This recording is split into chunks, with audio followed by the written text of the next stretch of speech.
लोगों के पास गए हो?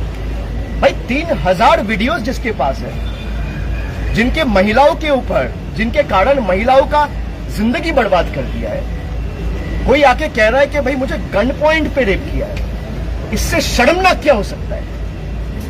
बीजेपी बात करती है ईमानदारी की, महिला सुरक्षा की। बीजेपी का लीडर 2 दिन पहले महिलाओं के खिलाफ किस तरीके का शब्द इस्तेमाल किया आप सबने देखा है। इनसे सीखना पड़ेगा, जो अपना मां, बहन, भाई, बाप किसी का इज्जत करना नहीं जानते, इनसे हमें सीखना पड़ेगा इज्जत क्या होता है। जो महिलाओं का अधिकार छीनना चाहते हैं, जिनको बीजेपी ने कैंडिडेट बनाए, वो खुद कह रहा है जो राष्ट्रपति जी के पास गए हैं वो सब झूठे हैं।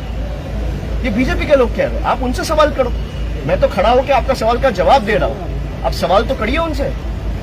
রাজ্যপালের अगेंस्टे যে কমপ্লেইন উঠেছে তার জন্য সিএসকে তিনি বলছেন যে ইনকোয়ারি যাতে পুলিশ না করে। উনারে তো ভয় কেন? এই যে সিসিটিভি ফুটেজ উনি কালকে দেখিয়েছেন নাটকের মতো, যে অভিযোগ করেছে অভিযোগকারিনীকে আরো অসম্মানিত করেছেন। একটা মহিলার উপর শ্লীলতাহানি করে সে কাঁদতে কাঁদতে গেট থেকে বেরিয়ে পুলিশের আউটপোস্টে যাচ্ছে কমপ্লেন করতে, সেটা আপনি জনসমক্ষে দেখাচ্ছেন। আপনি করিডোরের ভিডিও দেখান না। আপনার চেম্বার থেকে যখন বেরিয়েছে অভিযোগকারিনী, আপনি ভিডিও দেখান। আপনার যদি ক্ষমতা থাকে আপনি রিলিজ করুন। আপনি সংবাদ মাধ্যমের বাঁচা প্রতিনিধিদের রাজভবনে ডেকে দেখান, তৃণমূলকে দেখাতে হবে না। আপনি অপমান করছেন। আইনে আপনার বিরুদ্ধে কিছু করা যায় না বলে আপনি যা ইচ্ছা তাই করবেন, আপনি আইনের ঊর্ধ্বে। আপনি মহিলা, আপনার মেয়ের বয়সী, মেয়ের থেকেও ছোট, এতটা নিকৃষ্ট মানের নির্লজ্জ, এদের বিরুদ্ধে যত কম বলা যায় তত ভালো। মেয়ের বয়সী একজন মেয়েকে শ্লীলতাহানি করছে আপনার রাজভবনে, আপনার কেবিন থেকে যখন উনি বাইরে বেরোচ্ছেন তার ফুটেজটা বার করুন। সেই ফুটেজ দেখাইনি গভর্নর। আমি তো সেটাই বলছি, উনি দেখাক।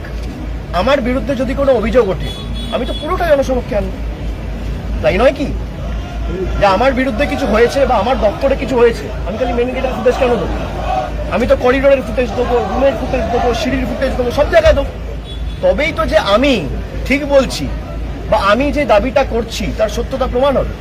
এ তো নাটক ছাড়া কিচ্ছু নয়। আর উনি বলেছেন তৃণমূলের লোকেদের রাজভবনে ঢুকতে দেবো না। আরে বাংলার কেউ আপনার রাজভবনে যাবেন না যতদিন আপনি এই পদে আছেন। আপনি রাজ্যপাল পদটার কলঙ্ক। অনেক রাজ্যপাল আমরা দেখেছি, বাংলা বিরোধী দেখেছি, সব দেখেছি। এর আগেও জগদীপ ধানকার ছিল, তারও ভূমিকা আমরা দেখেছি। কিন্তু এত নিচে একটা মানুষ নামতে পারে যে মেয়ের বয়সী একটা মেয়েকে শ্লীলতাহানি করছে চাকরি দেওয়ার নাম করে। গরিব মানুষ বলে তাকে শোষণ করতে চাইছে, তাকে শারীরিকভাবে নির্যাতন করছে। কেন? আমার বিরুদ্ধে আইনগতভাবে কোন রকম কোন তদন্তর প্রভিশন নেই। আইনের ঊর্ধ্বে তো আমি নই। আজ নয়তো কাল আমাকে তো পদ থেকে সরতে হবে।